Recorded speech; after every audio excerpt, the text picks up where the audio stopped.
Yes, here we are once again in the dark, or more accurately for this particular show, coming out of the dark, because we're trying to, in this very special episode, we are trying to illuminate and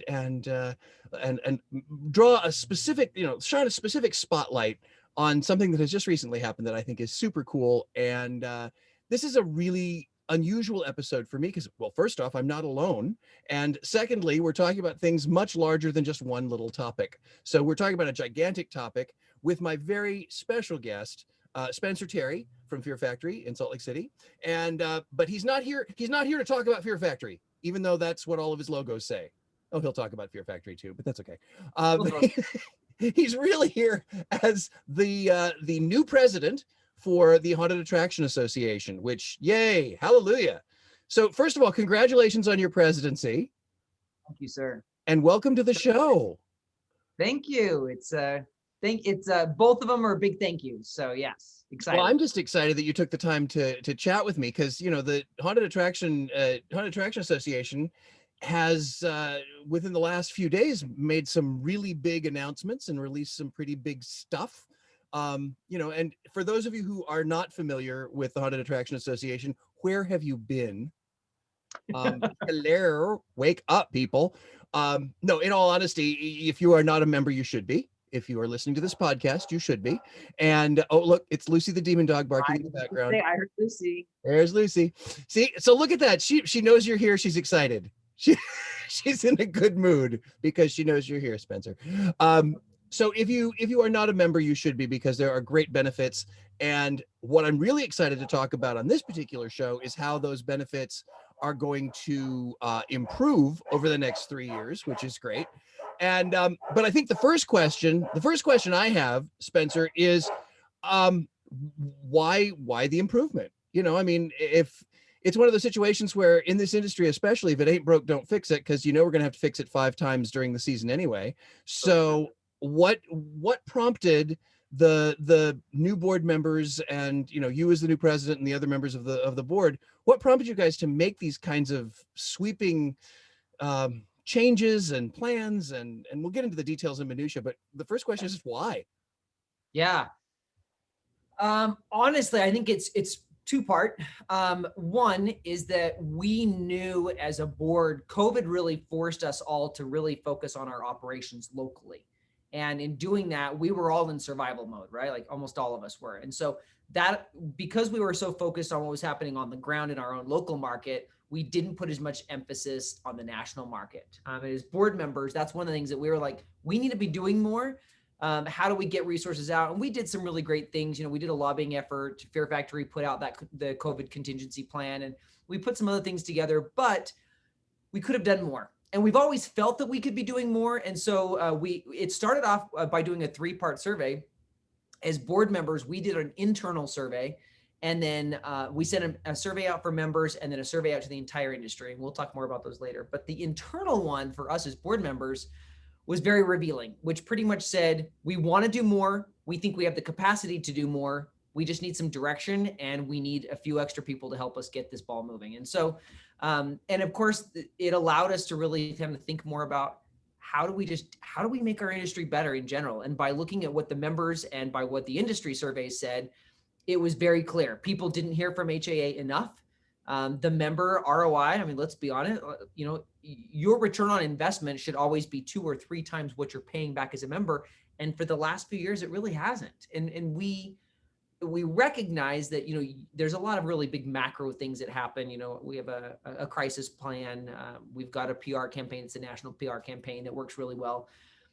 But as far as hands-on, tangible takeaways for members, there just really weren't a lot. And so we're building a whole plan that we'll talk about, I'm sure. It's a 70-point plan. There's a lot of drill downs that are not going to lie. Like for myself, I don't know how long I've been a member. And there were years where I was like, I don't know why I'm a member. I don't feel like I get a lot out of it. I'll be the first to admit that. And I think all of us have at some point in time. And so we're really at that place now of saying, how do we take care of our industry, take care of our members, and just blow this industry out of the water? How do we come back from COVID 10 times strong? So that's where a lot of this effort is coming from. It's certainly not just me; it's our entire board that's kind of raising this up from the ground and pushing full speed ahead. So we're pretty excited. So now you see why I'm so excited to have Spencer on the show, because if you've ever listened to this show before, you've heard me say at least once, when the tide comes in, all ships rise. That's what this There is it all is. about. It's all, and you did it just, it was a perfect cue. I love it.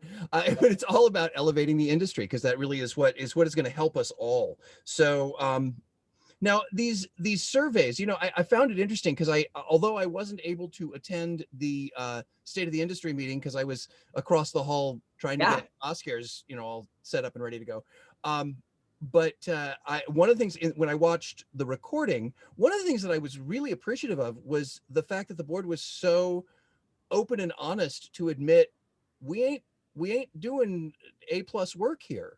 And I'm not trying to be negative. To me, that's a strong positive. That's a board taking responsibility for what they have or haven't done, and that's the first step to growth. Was there any pushback from the board when you were, going to release that information, that the surveys weren't um, polished and stellar? zero. I think we're all on the same page at this point that we're gangbusters. We're going to push this 150%. It's kind of we're on the board because we personally, we want to make a difference. Professionally, if we help out the entire nation, we help out our local market. It's all about ships rising, right? And so I think all of us collectively are on the board to serve. We're elected by members. Essentially, if the members aren't happy, quite frankly, we all need to get our ass kicked. We all need to be off the board if we're not doing our work. And so this has also allowed the board to really be able to stand up and say, I don't have expertise in, B and D, but I've got expertise in A, C, and F that I can rock all day long. And I'm happy to be a consultant for that. So that's kind of where it's coming from. And I think you'll see that. In fact, we've even just talked about it as board members, that some of us are going to actually be jumping on in the next week or so to just kind of make our own like 2 or 5 minute video about why this is important for us. Why HAA 2.0, this kind of 3-year strategic plan is important for us professionally and personally, how we believe this is going to help shift our industry. Personally, for me, I think I said this actually in State of the Industry, and I said it almost accidentally, but I really do think it's on point, is that we're not trying to change an industry. We're really trying to shift a culture. And as we all know, culture is probably by far one of the hardest things to A, change, and B, measure, but we're in.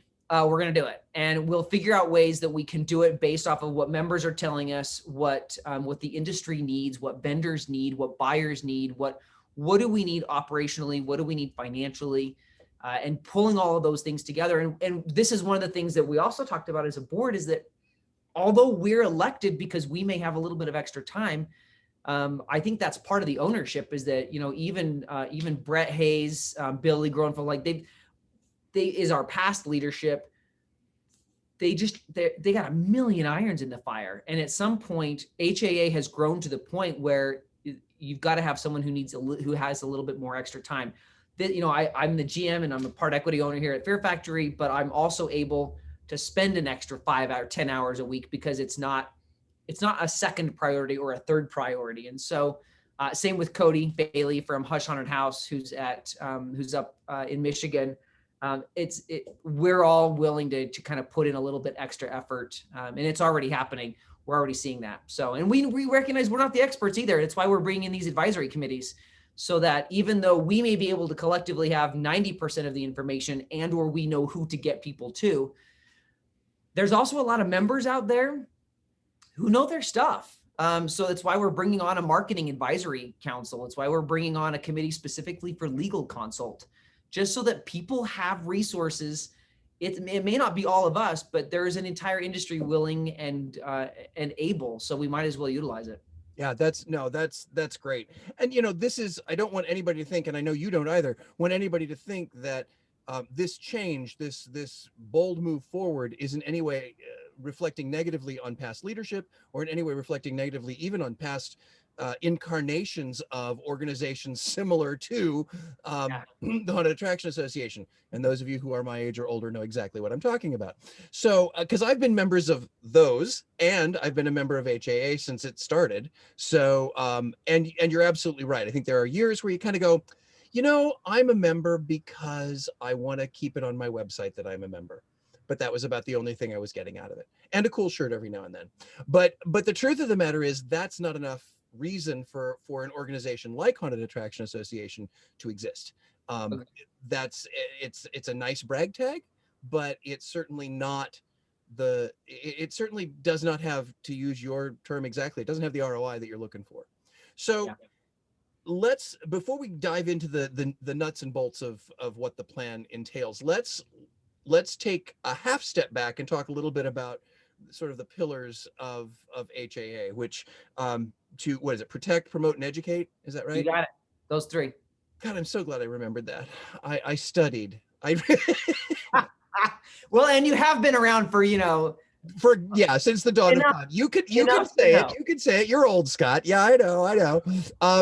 But so protect, promote, and educate. And I love it when organizations have simple pillars that people can actually remember, even old guys like me. And how does how did that act as a springboard for this plan, this 3-year plan of change, we'll call it? Yeah. Um, that was on completely on purpose. So um, I certainly won't say I'm an expert in building strategic plans, but I've now built 5 or 6 of them for corporations. And as I looked at what I learned through each of those processes, the reality is exactly just that. If it's not simple, it's not going to work. So what we did is I essentially, we took all of this data from the board members, as well as from all of our internal HAA current members, and then we did an entire industry-wide survey. We took all of that data, brought it all together, aggregated what we thought was important, and really started to look for trends and just basic common denominators. And what I asked everyone to do is, so we took our entire board of directors, half of them, I asked for half of the board to be on the steering committee, because quite frankly, I was like, if it's only going to be 1 or 2 people, it really needs to be at least 50% of the board who's willing to steer us in this new direction. And through that steering committee, then I asked everyone to read through the data and to write down where they thought some of these like suggestions, ideas, failures, which of those 3 pillars did it fall under? And because I wanted to use those 3 as almost kind of like a strategic screen, I wanted to be able to like take all this data and put it through this filter, and whatever comes at the bottom, I can stack it in these 3 pillars, and that's going to help us build the house. And it worked out really, really well. It's allowed us to not only be able to clearly define goals, but I think it's also allowing us to not get too far ahead of the cart. It's really easy in something like this. I mean, there's 70 points on this new plan. I think of the 70, about 15 of them are currently in motion, and we've got 20 that we want to have in motion in the next 6 months, right after post 2021 fall. So there's a lot to bite off, and everyone's got grand ideas about, hey, why don't we do this or why don't we do that? Cool. Bring it back into that strategic screen, into that plan. And if it's not one of these 3 things that we currently have, let's parking lot it. If we can get it in later on, we will, but we've got to focus on what we have now. And I want to make sure that we don't, it's going to take a while to kind of chisel out this little elephant, and we'll get there. Well, and We'll get there. there's no point in rebuilding a foundation. You've got the foundation there. It's already there. And let's just make it, let's just put it into terms that those of us who have built haunts from the ground up, if you've got a foundation, you've got 3/4 of your job done. All you got to do is put walls up then. So it's one of those situations where if you can build off of we'll call it a 3-legged stool for lack of a better description. If you can continue to build off of these 3 pillars, then you're not going back to square one. You're not going back to the dark ages of haunt. You're taking all of the stuff that all of the past leaders, past members have contributed, and now moving it forward. And I think that it's very interesting when you said that that COVID and the pandemic was kind of an impetus for this. Mhm. The businesses that still survive right now, and I'm not even just talking haunt, the businesses in general that still survive right now are the ones who recognized, you know what, we needed to be doing some of this before COVID. And they're Exactly. implementing it quickly now. I said COVID didn't really change anything other than accelerating time, because the companies that are gone now are companies that would have been gone in 3 to 5 years anyway, because they weren't particularly sturdy or Yeah. stable. Yeah. But it just sort of accelerated time. And I think that's true even with us personally, because it's like this past year didn't exist. So I still think last year was 19. So who Agreed. knows? Agreed. Crazy, crazy, crazy, crazy.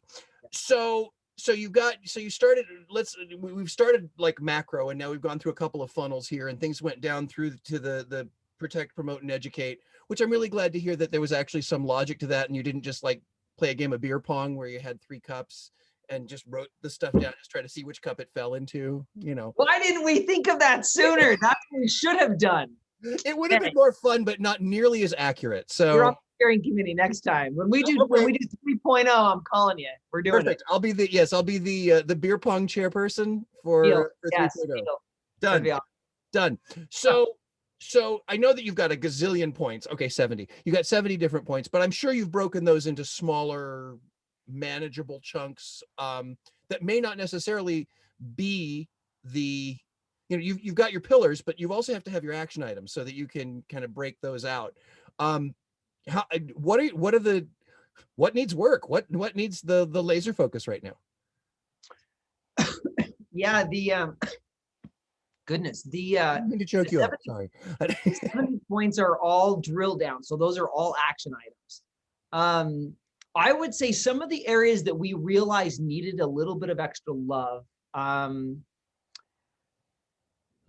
we can certainly talk about education. So technology is fantastic, and where at this point, where we are, I feel like we can be doing more to give back to our members. It doesn't have to necessarily be education specific, like an actual class where there's curricula, where there's goals, but that's also coming.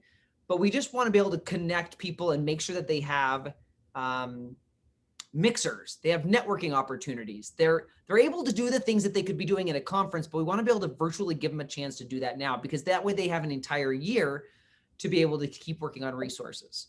So we're looking at ways that we can just better support through education efforts, both on the networking side, but also on what I kind of hinted towards, which I know we've reached out to you because of your education background and being able to help figure this out. But looking at further at 2022, 23, to be able to actually build a curricula that's going to be measurable, that we can sustain, and look at how do we do national trend baseline foundation training for actors that all actors in the entire country can take. And so that way, I may, let's say I'm an actor here at Fear Factory and I walk out the door, my family moves to Pennsylvania. I walk into a haunt in Pennsylvania and say, hey, what's up? I'm Haunted Attraction Association trained as an actor. And immediately that operator knows exactly what I've been trained on and what I'm certified on. So there's a whole bunch of things that are coming down the pipe that we're looking at. How do we do that better? Even on the education side, something as easy as just partnering with, resources like Homeland Security.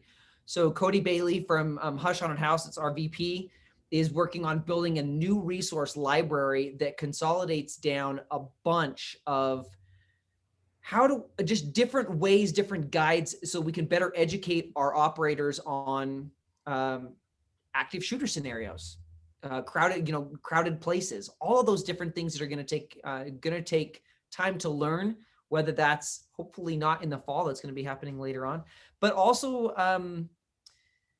look at HR. So that's another area for learning and education. Is not a lot of companies and not a lot of haunted attractions have an HR consultant. I would probably guess. I mean, I'm gonna throw out a number. You tell me first, Scott. What do you think haunted houses who have some kind of HR knowledge or person on their staff to handle HR issues? How many? My based on my experience, Yeah.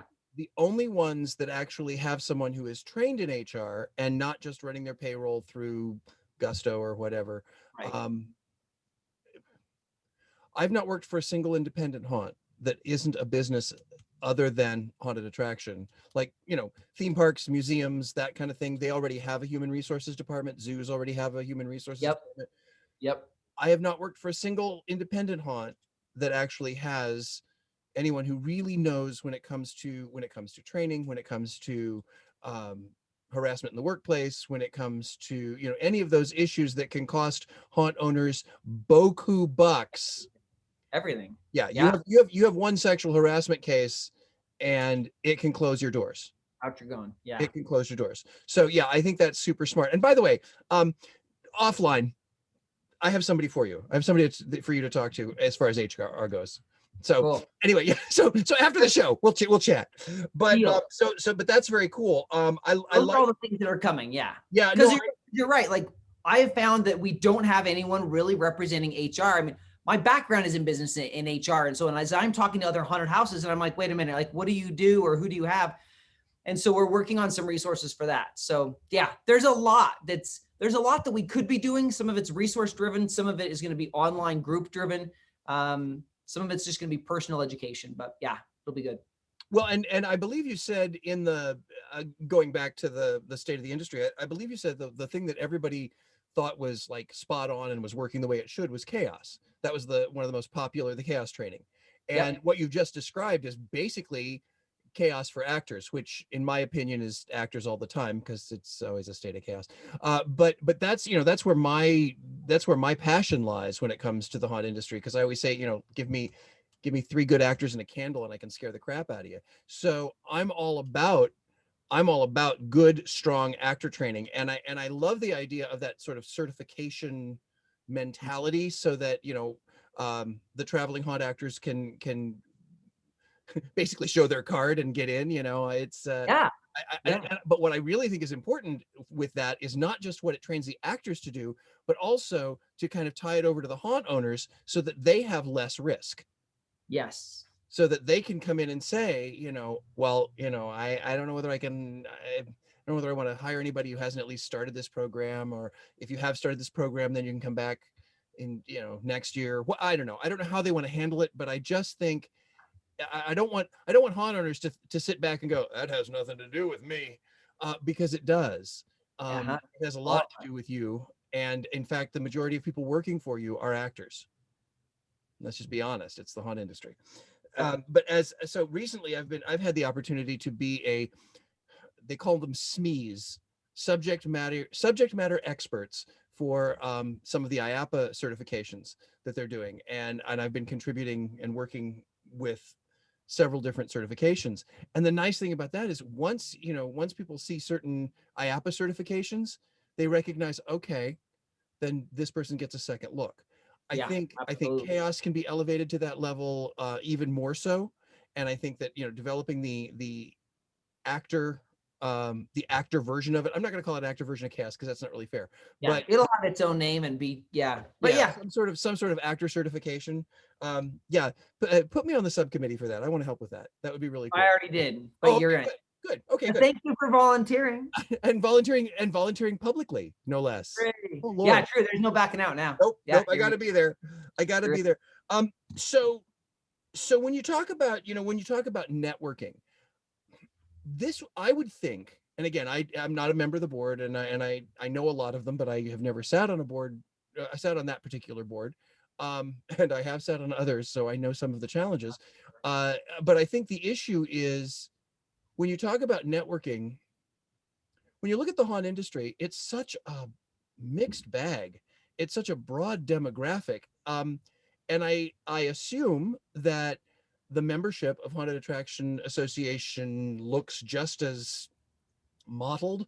You've got haunt owners on one end, you've got corporate haunters, you've got home haunters, you've got haunt actors who never even thought about owning, they just like to put on a mask and go boo. You've got makeup artists, you've got technicians, you've got how is it that you're going to be able to create the networking and the balance of the education, um, and the resources that are going to be able to address the needs of so many? It seems like herding cats to yeah. me.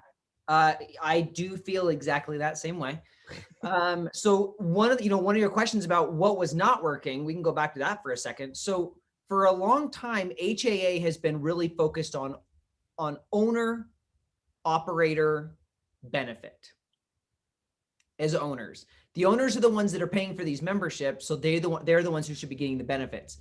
What most people didn't know is that we have an individual membership. It's $50, like any actor, build, tech, safety, security, makeup, anyone can be in that space as well.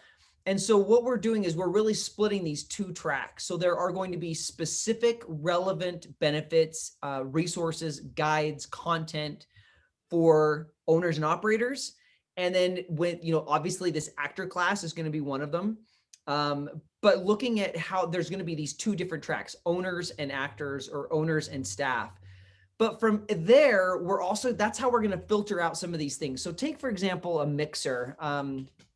So we want to be able to have actors, and we'll probably regionally, eventually we're going to get to a place where I would really love to see some regional trainings, like physical trainings. Now that COVID, we can kind of push COVID out of the view.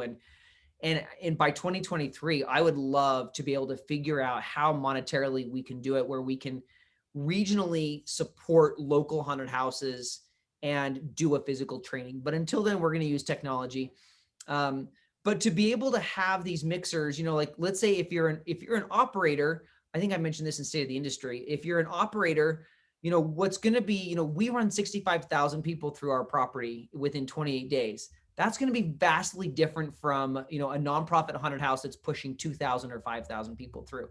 There are certainly some similarities that our needs are going to match up, but for the most part, it's two different scales. So we want to be able to create these mixers where we have 2, maybe even 3 tiers that are attendance based. So, 0 to 10,000, 10,000 to 30,000, and 30,000 and above. So we can have content relevant conversations, networking, and connect all the dots. On the actor side, same thing. If they're, we haven't figured out how we're going to break this up yet. This is part of what this advisory committee is going to be for. Is being able to look at how do we support what actors are going to need. There are things that I would like to do, whether we have a formalized actor or operator training yet. I want to be able to, there's content we can be talking about now and at least get people thinking about it. So, when we look at what you mentioned earlier, that the market is changing, our local market, our national market, the global market is changing, our customers are changing, the consumer index is certainly shifting. What I even see out here, our customers don't look the same, they don't talk the same, they don't act the same than they did even 5 years ago.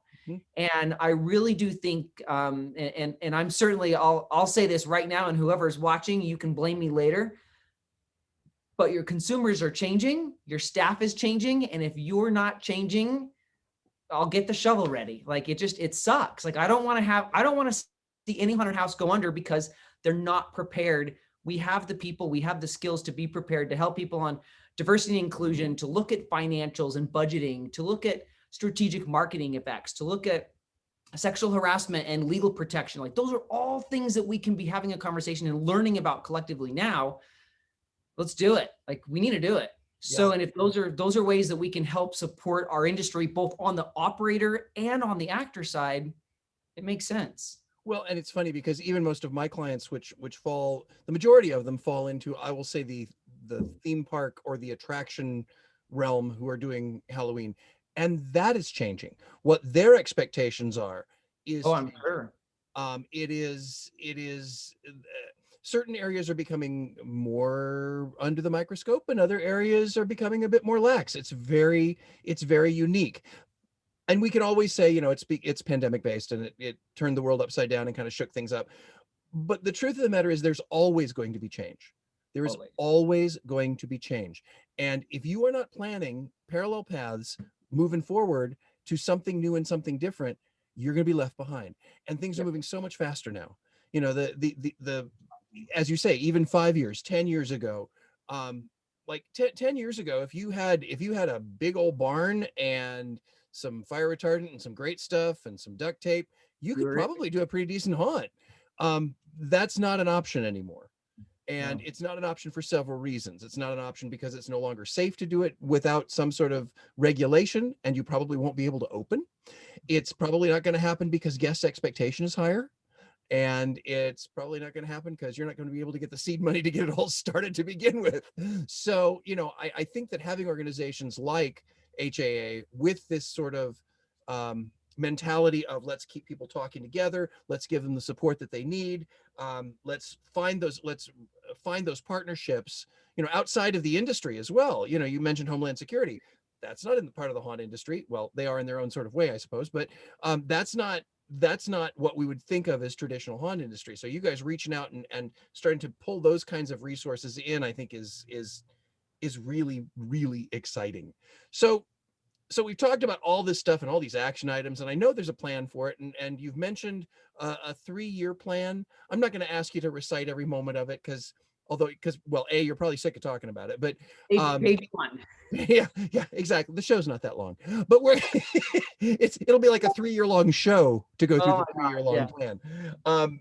But what are how did you decide what was in what year? And does each year have a specific focus, or are you trying to dip into all 3 or 4 or 5 areas that you talked about? What's the strategy behind the 3-year plan? Yeah.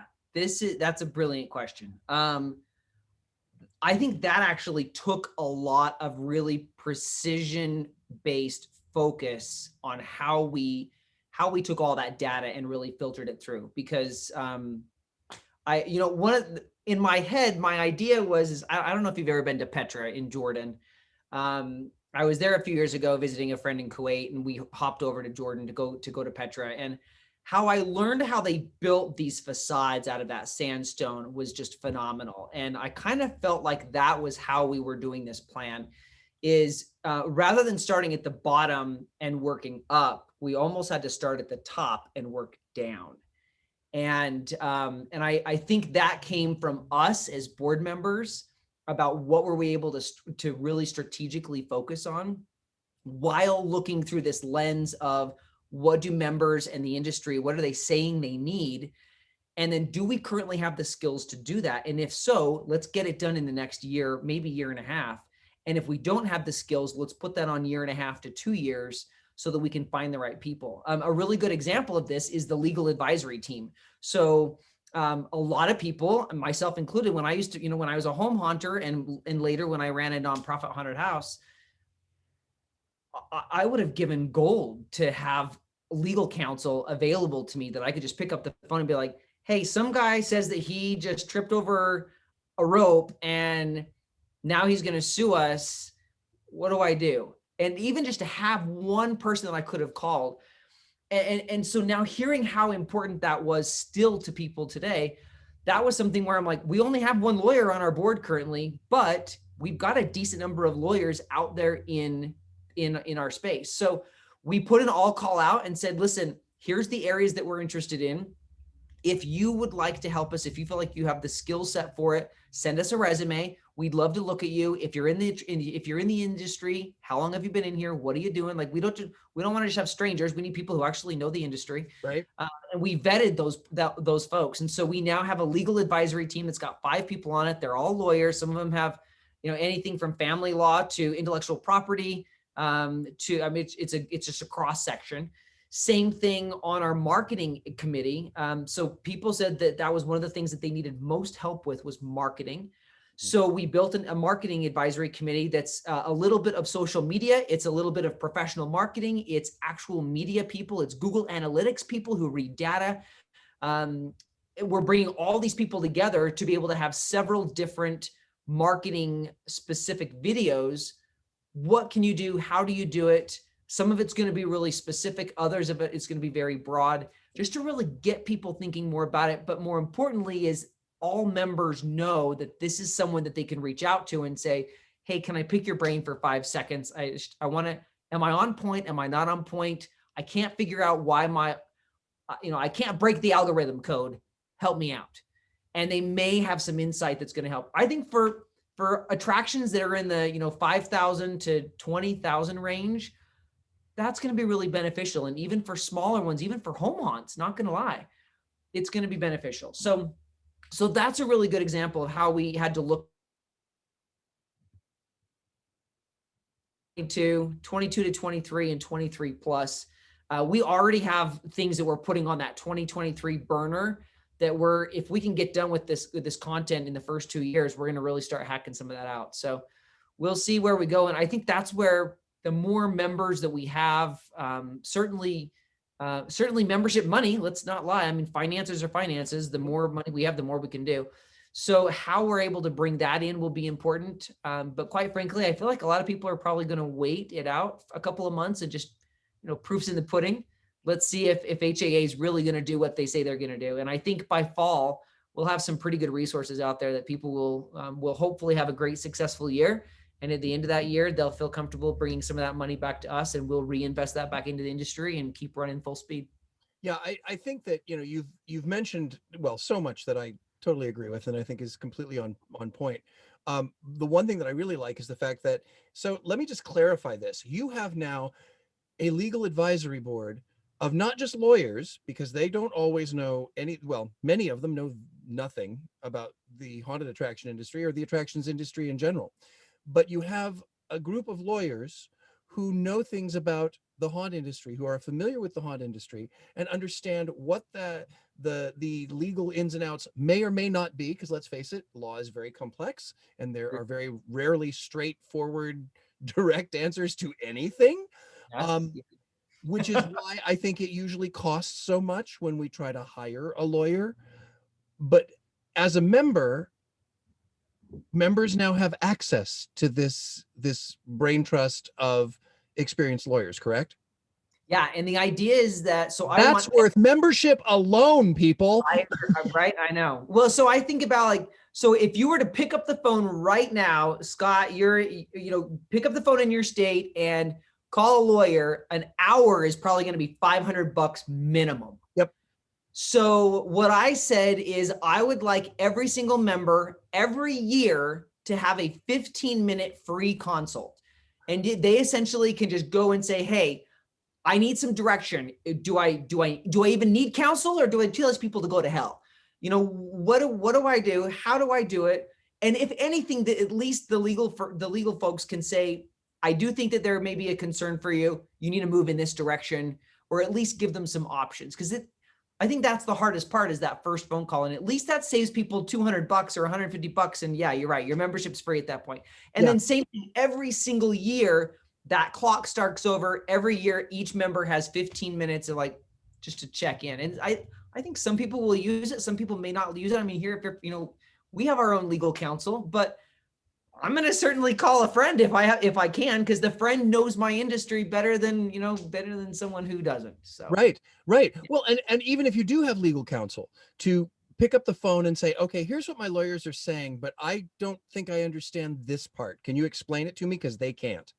Yes. Even if Yep. that's the issue, because let's be honest, when it comes to well, let's even say intellectual property law, which is probably the area of law that I understand the best, I still get into those confusions of how different does it need to be, and how long do I have to wait, and Percent. Yeah. yeah, what really is, when you say something is in public domain, but how can I use it if it's, it's uh it makes my head hurt. But it's good to have, but it's great to now be able to have access to a bunch of folks who are industry familiar and can certainly answer those questions. I'm kind of looking at it as, it's sort of like Siri. When you're lost and you ask Siri for directions, Siri will point you in the right direction, lead you there. Ain't going to drive your car, but it's certainly going to point you in the right direction. Because if you use Siri the way I do, I get halfway there and then I turn it off. Yeah, no, you're right. I love it. That's a great analogy. I might steal that, actually. Please do. Please do. So, all right. So you've got all these grand plans. We've got a 3-year, I'm going to call it a living document, because I've done this long enough. I'm not going to sit there and go, it said here you were going to do this in year 1. It's halfway through year 2. Why isn't it done yet? Because we all know different things take different priorities. COVID happens. Yeah. Yeah. It's everything happens. Everything happens. So you've got this living, breathing 3-year-ish document. what are your plans for measuring the success of this great brave new world? Because if I were going to play devil's advocate at this point, I would say all of this sounds great. This Mhm. sounds like a political campaign. This sounds like good things are good, bad things are bad. But until such time as they're done, or until such time as we can measure that success, and until we start making those checks in the Yep. boxes, that's it's all just a bunch of words. Fluff. So, Yeah. and again, and I'm not trying to be that guy, but I'm sure there are people out there who are thinking that. Mhm. So, what plans do you and the board have to measure the success or the level of success that this project is going to have? Yeah, I'm glad we were going to talk about this because I think a lot of times everyone says, let's talk about how all this cool stuff, but we don't get a chance to talk as much about the accountability. So we've built in a completely transparent accountability component to this. Not going to lie, this is actually board member driven. So, let me use Alan Hobbs for an example. So Alan from Texas down in Dark Hour. So he had this really great idea and said, why aren't we all part of a Facebook group so that members can reach out to us? Because right now, if you're a new member, how do you know how to reach out to a board member? Who are the board? Like, you really don't know. And that got me thinking more about just transparency in general, that I feel like even though we are elected by members, the members don't necessarily know how to contact us. So one of the things that we did is, so we built an accountability measure that looks at essentially every single year. We just announced and we just released this state of the industry yesterday, hence why we're talking about all this. So we just released the state of the industry from Transworld about this whole 3-year plan. We're going to be in the same room, same chairs this time next year. And as board member, and I told the whole board, I'm like, you guys, I'm okay. Let's put this entire plan together. But at the end of the day, we are the ones that are going to be up on that stage. And we're the ones that have to look people in the eyes and say, sorry, we failed. It is not an option. And so that's why we were really careful about making sure that this year 1, year 2, year 3 were not only realistic, but we had the structure in place to be able to do it. And if we didn't have the structure or didn't think we could build the structure, it went to year 2 or year 3. I feel pretty darn confident about this. The board is really passionate about making it happen. We haven't even talked about how we're shifting completely to change and support vendors more in our industry, Mhm. not just on the member side of operators and actors or staff, but also vendors. And so there's a lot that's going to be coming. And I think as a board, we are certainly accountable. I've asked all of our advisory committees, all the people on the advisory committees, they're all going to be signing a couple of documents. And one of them is this accountability component that, you're volunteering, but we need your help to ensure we're getting X things done. And if that means it's 5 hours a month, great. Thank you for volunteering your 5 hours a month. Your time, talent, treasure is vital to us. But we have things to do. They need to get done. It's pretty exciting. We're not even what is today? The 6th. We were just literally 30 days ago was Transworld, right? Mhm. Within 30 days, we have already built 2 complete advisory committees. We've already built this really cool sustainability component. As board members, we're actually rating ourselves on our own expertise for like 30 different points of the industry, from how good is your expertise on nonprofit operations, to marketing, to legal analysis. And we're putting a low, medium, and high. So as an entire board, we can look at ourselves and say, holy crap, look, like we have no representation of this area. We need that. So we're looking at all of those things. And, like I hear a lot of times people tell us, things like, well, you need a home haunter, or you need home haunters that are on your board. I agree.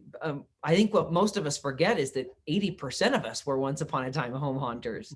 And so, but at the same time, I also want to make sure that we have an advisory committee for people who are currently home haunters or are currently new. Maybe you're a completely new business. You're like, I don't know if I'm going to get into this crazy industry or not, but I'd really like to. Cool. I want to be able to build an advisory committee so we can help people along that path. I would rather people start on the right foot and start on the right safe foot, so that they don't lose those, there's nothing worse than putting, $2,000 of your home haunt into a professional haunt only to have your fire marshal show up and be like, absolutely not. So any way that we can help people make the right choices and do things the right way up front, we will. So Right. Well, and yeah, that only makes sense too. You mentioned sustainability because you're right. We are still in the first month of this. Everybody's burning hot. Everybody's excited about it. Especially the board. And I think that I'm glad to hear you use the word. We have a sustainability model because sustaining just the enthusiasm over the next 3 years is going to be challenging, especially when you hit those brick walls, as you will. The ones that you have to climb over or walk around, and and you can't always walk around them, so get your climbing shoes on. It's so I think that's great to hear. And you also mentioned that there may be some folks sitting out there going, yeah, I'm not a member yet, I'll give it 2 months, see what's going on. But fair. but That's I'm fair. gonna actually, I'm gonna flip that up. I'm gonna say, you know what, if this sounds like it makes sense, show your support now. If you're not a member and this sounds like it makes sense, show your support now, because that's going to continue to push this board. Because I know a lot of members of the board, and it's going to push the board to say, oh, look, we've got our membership is up, and it's up with the individual folks. And that means that what we're saying is resonating. Yeah. I don't want to use the phrase, put your money where your mouth is, but I am going to use the phrase, use your wallet to show your support, because it will come back to you. It True. will come back to you. This is, at the very least, let's say this, and this, I know this is not going to be the case, but let's say this plan is 50% successful, which is a failing grade, I know, to you, and I know to the rest of the board. But let's say it's 50% successful. It's still going to be well worth your investment of being a member at Haunted Attraction Association. So if this sounds like it's interesting and you're not a member yet, or you're thinking about renewing and you're kind of going, I don't know, go ahead and renew. Go ahead and do it now, because what you're really doing, and this is something, okay, I'm going to go back in history. By becoming a member or renewing your membership to Haunted Attraction Association, you are not putting money in Spencer's pocket. You're not putting money in the board's pocket. What you're doing is you're putting money back in your own pocket. It is not about who's going to profit off of this organization, because it sure as hell ain't the people doing the work. It's the people, it's the people who are reaping the benefits of the work. So be on that side. Okay. And if you can help out and you can give back, great, go for it. But if you want to be just that miserly dude or chick, or they, them, or however you want to, I can't, I'm really, love everyone. folks, sorry. Happy Pride. Whoever it may be, if you just think about it from dollars and cents standpoint, the money that you invest will come back to you, even if half of this stuff is done. Yep. So, and the other side of it is, take advantage of it. All right. Take advantage of it. Know that it's there. And I know that the board is still figuring out, you guys are still trying to figure out how to communicate all this out, which is why we're doing this show, because I wanted to help in any way that I could to continue to get the word flowing. And you also mentioned the Facebook group for members. Has that started yet? Is that existing? How? Not yet. That's actually, formulations are happening now. The hardest part is because we're matching up members with haunted houses with Facebook profiles. And before, we've never captured Facebook profiles. So it's taking a little bit longer than we thought.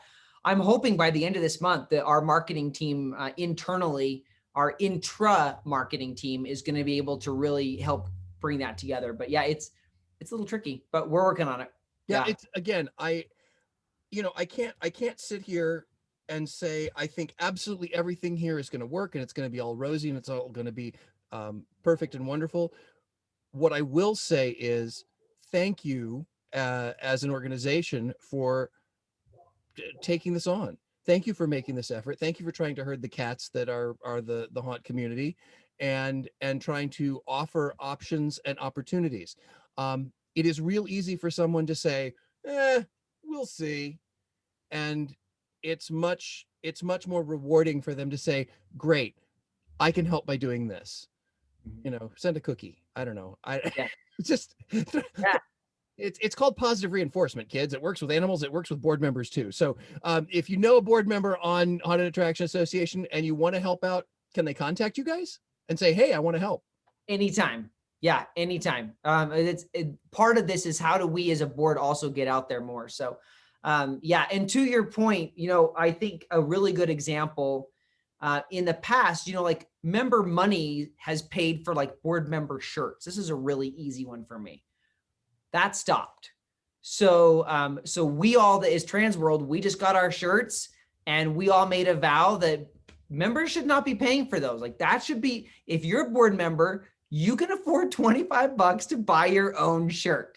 And so those are the small little things that we're changing, where literally every penny we want to go back into our industry, back to our members, back to content that can be used in operations that is going to, again, there it is, bring these ships up on a higher Yep. level. Yep. So, Well, and I think that the more that and you've mentioned it before, the more that you're able to involve vendors, the more that vendors will be willing to help you out with, not necessarily monetary donations, but certainly product donations, and their product donations that you've been doing it to a certain extent with the auctions and that sort of thing. But I think that can help elevate everything from the Oscars to, I'm sure there's a